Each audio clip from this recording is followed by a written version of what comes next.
Buenos días, amigos de la Peña Pobre. Me encanta estar aquí con vosotros otra vez. Gracias a todos y gracias, Paco, como siempre, por tu esfuerzo. Gracias, Marta, por el esfuerzo que hacéis. Y bueno, Tere, me has impresionado la presentación tan original. En fin, me has dejado un poquito así, pero bueno, muy bien, me ha gustado muchísimo. Bueno, este verano estuve viendo en Madrid una exposición en el Palacio Real que se llamaba De Caravaggio a Bernini, y en esta exposición estaba el cuadro, de Salomé con la cabeza del Bautista. Yo este cuadro le conocía por fotos, pero no lo había visto al natural y reconozco que me impresionó. Y en ese momento, cuando estaba viendo el cuadro, que me tiré mis buenos 20-25 minutos, decidí que tenía que intervenir en la Peña Pobre y tenía que contaros algo de Caravaggio. Porque desde luego el Caravaggio creo que es uno de los pintores, si no el que más, que mejor ha retratado el interior del alma humana. Entonces, aprovechando también la idea de San Juan de Toledo, os he puesto esta diapositiva. No sé si conocéis el San Juan que hay en la Catedral de Toledo, que es uno de los 5 cuadros que hay de Caravaggio en España. Solamente hay 5 cuadros y tenemos la suerte de que uno esté en Toledo. Entonces os animo a que si tenéis un ratito en algún momento vayáis a verlo. Está en la sacristía de la Catedral, es muy fácil de ver y creo que incluso los domingos es gratis, o sea que incluso esta tarde, porque bueno, es una maravilla como todo Caravaggio. Primero vamos a hacer una intervención conjunta. Primero voy a intervenir yo con el cuadro de Salomé. Voy a dar muy poca información sobre la vida de Caravaggio, solamente la imprescindible para entender en el momento vital en el que se encontraba cuando pinta el cuadro de Salomé. Rosana, con la que comparto mi admiración por Caravaggio, intervendrá después con el cuadro de David con la cabeza de Goliat. Podemos decir que esta charla proviene de una obsesión y una fascinación por la figura y obra de Caravaggio y del montón de horas que hemos pasado juntas intentando atisbar en el interior de uno de los mayores genios del arte. Cuando Caravaggio llega a Roma, hacia 1592, a los 22 años, se pintó a sí mismo como un sonriente dios Baco. 18 años más tarde, en 1610, fuera de Roma, en constante huida, en un cuadro realizado poco antes de morir, volvió a representar su propio rostro. Era el de la cabeza decapitada de un atormentado Goliat. Entre ambas imágenes media una vida intensa, muy difícil, y una experiencia plástica que transformó en una dirección inesperada el curso de la historia de la pintura. Caravaggio sigue manteniendo, más de 400 años después de su muerte, el aura de pintor maldito, rebelde, orgulloso y pendenciero, pero sin embargo consiguió hacer de su obra uno de los cimientos del arte moderno. Aquí tenéis un autorretrato del cuadro El martirio de San Mateo, que está en la capilla Contarelli de San Luis de los Franceses, en Roma. Durante los 14 años que vivió en Roma, se vio involucrado en gran número de agresiones, disputas, venganzas sangrientas. En realidad, era un hombre violento, pero no podemos olvidar que vivía en una época violenta, en un mundo violento. Quizá él llegó a extremos mayores que sus contemporáneos, tanto en su vida como en el arte, pero no fue una excepción ni fue un excéntrico. No sé si, recuerdo que hiere de muerte a un hombre en Roma en 1606 y fue exiliado con carácter definitivo. Se hizo público contra él un bando capital, lo que significaba que en los estados pontificios cualquiera podía darle muerte impunemente. Tuvo que ir de Roma rápidamente. Los historiadores han intentado acercarse al personaje de un modo contradictorio. Existe un Caravaggio pendenciero y en conflicto permanente con la justicia, amigo de malhechores, que se reunía en Roma con gente jactanciosa que vivía conforme a una máxima. Llevaban en la espada un lema que ponía nec metu, nec spe, es decir, sin esperanza y sin miedo. Un Caravaggio violento que llega al asesinato por un motivo trivial, pero también hay un Caravaggio admirado en los círculos intelectuales y más exquisitos de su época. Tengamos en cuenta que le apoya y le defiende hasta el final, incluso en los momentos más difíciles de su vida, gente como Costanza Colonna, que le protegió toda su vida, como los Sforza, como el cardenal Francesco María del Monte. Bueno, este personaje quizá merecería un monográfico en la Peña Pobre, porque aparte de ser el personaje más interesante, más inteligente de su época, o sea, digo que sería interesante. No tengo tiempo para hablar de Francesco María del Monte, pero un auténtico erudito y mira, tiene mérito porque en Roma en aquellos momentos pues había un montón de gente, las élites tenían unos niveles culturales altísimos.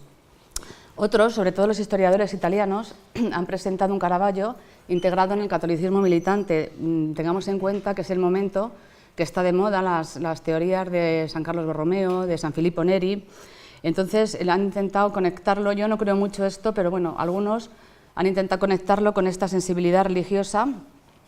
Otros han hablado de un singular pensamiento figurativo, de una capacidad iconográfica, en fin, en definitiva, lo que está claro es que su arte se compone de oscuridad y de luz y que sus pinturas representan momentos decisivos de una experiencia humana extremada y con frecuencia dolorosa. Sus imágenes, como luego veremos, detienen el tiempo, pero también parecen estar suspendidas al borde de su propia desaparición. A través de una oculta poesía de luces, sombras y gestos, quiso encontrarse con lo real y buscó sus modelos entre la gente de la calle, la gente humilde y también entre los bajos fondos que solía frecuentar. Al integrarlos en la pintura religiosa y dotar a los personajes bíblicos de la fisonomía de los desiderados, estaba realizando una apertura de nuestros fundamentos culturales hacia sus propias contradicciones. Por ejemplo, en este cuadro se ve muy bien la Virgen, el modelo que usa para representar a la Virgen es una prostituta amiga suya y bueno, los peregrinos son mendigos de las calles de Roma. Vamos a entrar en el cuadro porque si no, en el que quiero contar. Probablemente este es uno de sus últimos cuadros. Los últimos años de Caravaggio fueron terribles, terribles. Estuvieron marcados por un cambio permanente de lugar de residencia y por temores existenciales. En unos años pasó de Roma a Nápoles, a Palermo, Siracusa, Messina, Malta. En Malta le hacen caballero. Bueno, también la historia de Malta merecería otro monográfico porque es tremendo. Sí, bueno, Paco. Consigue que le nombren caballero, le expulsan a las pocas semanas de una manera terrible porque el decreto de expulsión dice que es un miembro pútrido y fétido. Y entonces tiene que volver a escapar otra vez, vuelve a Nápoles, nada más llegar a Nápoles, ya digo, en una huida constante y terrible, nada más llegar le asaltan a la salida de una taberna de mala nota. Hay una taberna en Nápoles, ahora mismo existe todavía el local, claro, ya es un restaurante normal. En aquel momento era un antro de perdición, podríamos decir. Allí mismo, nada más salir, fue salvajemente acuchillado en el rostro y le dejaron casi irreconocible. Uno de sus biógrafos dice que fue esfrellato, es decir, cortado en la cara. Esto en el código de honor de la época significa que es una herida que se inflige para vengar un insulto a la reputación. O sea, no se trataba en absoluto de una reyerta entre borrachos. El incidente tuvo todo el aspecto de una vendetta. Querían infamarlo, querían marcarlo. ¿Quién quería hacer esto tan terrible? Pues probablemente uno o varios caballeros de Malta, a los que él había agraviado durante su estancia en Malta.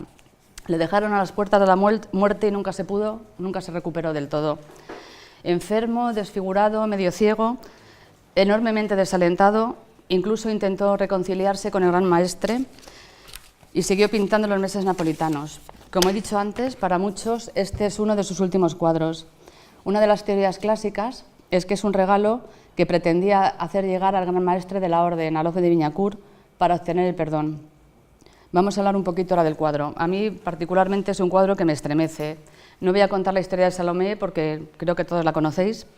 Veis que Salomé es una mujer relativamente joven, de una belleza muy melancólica. Sostiene una gran bandeja de plata en la que lleva la cabeza del Bautista. Aparta los ojos con tristeza de la cabeza. Detrás de Salomé está la cabeza de una vieja. Yo creo que es una de las figuras más impresionantes de todo el arte universal. La anciana, hierática más allá de lo humano, bajo su rígida máscara, magnífica las líneas de oro sobre negro.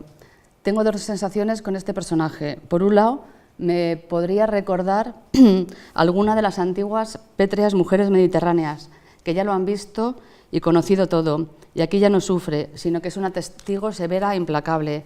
Pero también podría ser una sibila, en cierto modo me recuerda a una sibila, la sibila de Cumas, quizá, que siempre se ha representado como una mujer muy anciana. No sería de extrañar, porque Cumas está muy cerca de Nápoles y quizá Caravaggio tenga ese recuerdo en la cabeza. A la derecha está el personaje maravilloso del verdugo, una figura masculina, dócil y vulnerable, casi de espaldas a ella, y con tristeza observa su obra por encima de un fuerte hombro desnudo. Cuando veo este personaje, no puedo dejar de pensar en una figura de alabastro iluminada desde dentro, que se va desvaneciendo lentamente. Las figuras están flotando en fragmentos casi oníricos, en medio de una negra oscuridad invasora. Están disminuidas, pero son intensas. Cuanto más parcial es la vista de ellas, más parecen brillar saliendo de las tinieblas. La luz blanca, que hace resaltar el pecho de Salomé, la pañoleta de la vieja, la frente muerta de San Juan y el hombro desnudo del verdugo son como fogonazos de luz, como relámpagos en la oscuridad. A la izquierda hay una franja vertical de negro que ocupa casi un tercio de la tela. Las figuras se deslizan fuera de la vista mientras las contemplamos. Las 4 cabezas flotan alrededor de otro charco de oscuridad en el centro de la pintura, próximas pero del todo separadas, hacia su desvanecimiento en la oscuridad, como fantasmagorías de la memoria. La cabeza de San Juan es un autorretrato del propio Caravaggio, que definitivamente podemos decir que se ha rendido. Detrás de esa vida turbulenta, de las que apenas he podido dar unas pocas pinceladas, una primera parte de su vida llena de peleas constantes, de estancias en la cárcel, de la búsqueda de compañías dudosas de toda la haya, prostitutas, malhechores, proxenetas, una segunda parte en huida constante, una expulsión ignominiosa de la Orden de Malta, esa paliza casi mortal de Nápoles, el miedo que tenía en el cuerpo constante de que se cumpliera la venganza de los caballeros. Es como si dijera, ya no puedo más, hasta aquí he llegado, ya lo dejo, ¿no? Bueno, la tensión, la furia, el miedo, la visión del mundo como lugar de desolación, como páramo calcinado, llega a su clímax en este cuadro. Es una obra muy amarga y un punto desesperada. Es uno de los cuadros más tristes que he visto nunca. Hay como una negra espesa capa de tristeza. Parece una declaración de la congénita desesperanza de la vida, y acaso la constatación de que la violencia nada arregla. Todo es baldío, yermo, y solo queda la melancolía. Una densa y palpable tristeza que habla solo de resignación, de espanto. Es un cuadro sobrio, absolutamente clamante en el desierto. Después de pintar este cuadro, cogí un barco con la esperanza de haber obtenido el perdón papal, parte de Nápoles el 9 de julio de 1610 para llegar a Roma. Salió en una falúa llevando consigo 3 cuadros. Una semana después de zarpar, la falúa atracó en Palo, un fuerte de guarnición española. Aquí la historia se vuelve confusa. Ocurrió algo que no sabemos. El caso es que le encerraron en una celda y en el tumulto el barco volvió al mar y regresó a Nápoles pasando por Porto Ercole. Entretanto, Caravaggio se vio obligado a permanecer en prisión. La causa de su encarcelamiento quizá fuera trivial, porque pudo comprar su libertad. A partir de este momento, todos los relatos se vuelven vagos o fantasiosos. A mí el que más me gusta es el de uno de sus biógrafos, Bayoni, que dice textualmente: llegó a Porto Ercole a la carrera, enloquecido, en una playa abrasadora en pleno verano, y desesperado anduvo por aquella playa bajo un sol de plomo, intentando avistar el barco que llevaba sus cosas. Lo que es cierto es que tenía que alcanzar la falúa, porque en ella estaban los cuadros que eran el precio de su acuerdo con Scipione Borghese. Sin ellos no podría volver a Roma. Y no menos cierto es que cuando parte para Roma es un hombre convaleciente, probablemente medio ciego. El estrés del arresto y la cabalgada a Porto Ercole y el calor extremo de julio fueron más de lo que una persona en su estado podría soportar. La causa inmediata de su muerte quizá fuera una insolación o una disentería. Voy a dejar fuera las teorías conspiratorias, que las hay muchísimas, pues desde que le asesinó por el Papa, los caballeros de Malta. Hubiera quedado bonito terminar diciendo que la venganza le había alcanzado, pero no, creo que no fue así. Creo que la historia es más cercana como la he contado. Ya voy terminando. Fue enterrado a toda prisa y sin ceremonia. Como murió solo, sin parientes ni amigos que se ocuparan de él, su tumba no se identificó de ninguna manera. Su muerte no se registró en los archivos parroquiales. Caravaggio había vivido buena parte de su vida muy cerca de los márgenes de la sociedad, rodeado de gente pobre y humilde. Los había pintado, representando historias bíblicas con sus rostros y sus cuerpos. Había pintado para ellos y desde su perspectiva. Al final murió entre ellos y fue enterrado entre ellos en una tumba anónima. Tenía 38 años. Está.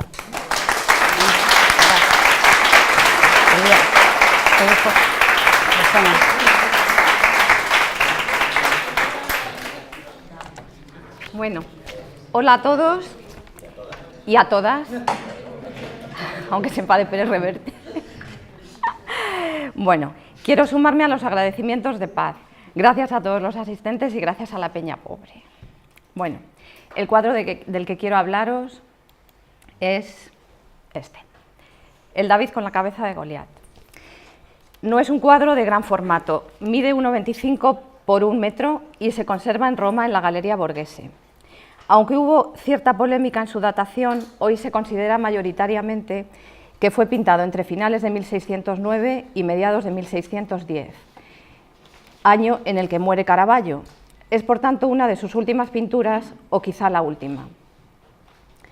La obra es un regalo que el pintor hace a Scipione Borghese, sobrino del Papa y principal administrador de la justicia papal en ese momento. Ya nos ha contado Paz algunas vicisitudes vitales del pintor y sabemos que en este momento, acusado de asesinato, está condenado por el Papa a la pena máxima, que es la decapitación. Es, por tanto, un regalo lleno de intención, como trataré de explicar luego. A estas alturas de la pintura, de su carrera, la pintura de Caravaggio está totalmente depurada. La técnica del claroscuro ha alcanzado su máxima expresión en este cuadro y aún más en otro de esta misma época, o bueno, a mí me parece que aún más. El martirio, lo veis un poco mal, pero bueno. En este cuadro se podría hablar muchísimo de este cuadro, tiene muchísimas lecturas, se ha escrito muchísimo, los retratos que se ven, el soldado, la coraza, el brillo de la coraza, pero sobre todo yo creo que a destacar, para mí, es el juego dramático que se establece entre el brillante color rojo del manto y la lividez plateada de la santa. El color de la santa es insólito, aquí es que no se ve, pero es que es de verdad es con un color metálico, totalmente metálico. En esta última etapa los colores se han enfriado. El contraste entre las oscuridades del fondo y las mínimas zonas iluminadas se hace todavía más notable. La perfección al recrear la carne, los tejidos, la utilización de la luz y las sombras de manera dramática. Quería volver a nuestro cuadro, aquí. El lugar que ocupan ahora los personajes en el lienzo es un primerísimo plano, aún más cercano al espectador. La reproducción fidedigna de los sentimientos en sus rostros, algo que daría en llamarse realismo psicológico, nos describe, como decía Paz, el interior de los personajes, y es en este sentido un pintor de interiores, por traer el tema de los interiores. Todas estas técnicas son utilizadas magistralmente por Caravaggio con un propósito, que recogerá después el barroco y que se verá muy claramente también en Velázquez, y que no es otro, el propósito, que interpelar al espectador, zarandearle, hacerle partícipe de la pintura e incluirle en ella. Sería muy interesante ver, alguien que sepa de verdad esto, la contraposición de o no la contraposición, sino el concordar Velázquez con Caravaggio, porque yo creo que Velázquez recoge también esta tradición, vamos, lo creo yo y lo creen los críticos de arte, la tradición del claroscuro, y es muy interesante verlos juntos. Con Caravaggio, quien mira el cuadro ya no es un mero contemplador, sino un elemento activo dentro de él. Los personajes están demasiado cerca y son demasiado reconocibles para permanecer indiferente ante ellos. Por tanto, sus cuadros tienen una enorme carga emotiva. Caravaggio fue ante todo un revolucionario de la pintura. De una manera apasionada defendió un nuevo tipo de expresión pictórica, como enfrentada a la del momento. Jamás hizo concesiones a la belleza, tal y como se entendía en la pintura de su tiempo. Nunca buscó esa belleza. Por el contrario, y aun recurriendo a la aparente fealdad y a la crudeza, lo que buscó es la verdad. Y la buscó de todas las formas posibles, no solo en la reproducción exhaustiva y milimétrica de las cosas, sino también en querer dar realidad a la escena que pinta, a los personajes.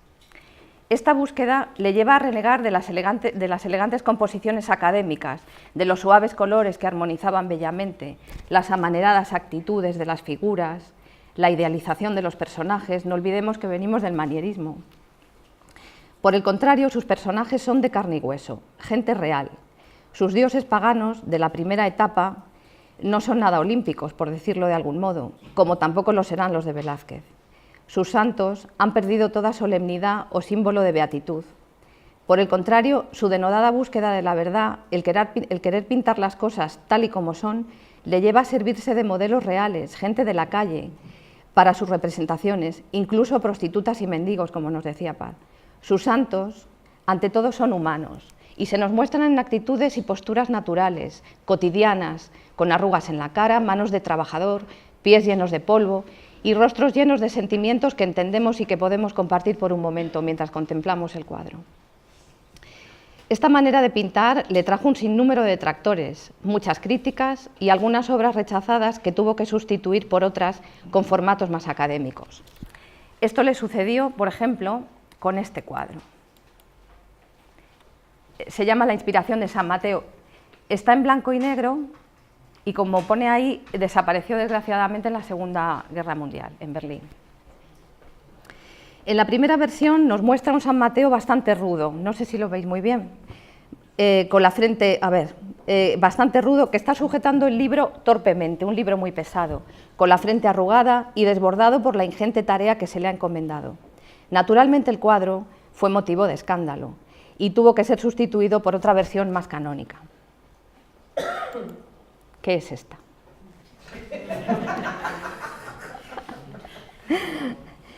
También es muy bella, pero desde luego carece de la vitalidad de la primera versión. Conviene en ambas fijarse, o a mí me interesa mucho destacar, la figura de los ángeles, cómo representa Caravaggio los ángeles. En la primera versión, el ángel es un joven semidesnudo, bellísimo, bellísimo, con las alas desplegadas, que guía la mano del santo con una dulzura tremenda. Y realza, claro, con una proximidad evidente, están juntos, cabeza con cabeza, y las manos se están tocando. Esta proximidad realza por contraste la rudeza del santo. En la segunda versión, sin embargo, el ángel, envuelto en una túnica flotante, inspira al santo desde la distancia. El cielo ya no está tan próximo aquí. Y volvemos a nuestro cuadro. Caravaggio vuelve aquí a retomar un tema bíblico que ya había pintado en el David y Goliat del Prado. A ver, que también lo tengo, para que recordéis cómo es. Vemos aquí nuevamente la cercanía de los personajes. Casi se salen del cuadro, el pie, la mano, la cabeza. Además es un bellísimo estudio del escorzo, el claroscuro, la luz dramática y sobre todo la insólita interpretación del tema. Diríamos que el tema es un mero pretexto para hacer ese estudio de luz y ese estudio del escorzo.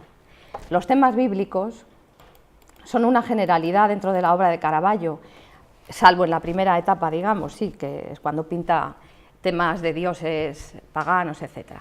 Pero Caravaggio en ninguna de estas historias se limita a representar el tema tal y como se venía haciendo convencionalmente.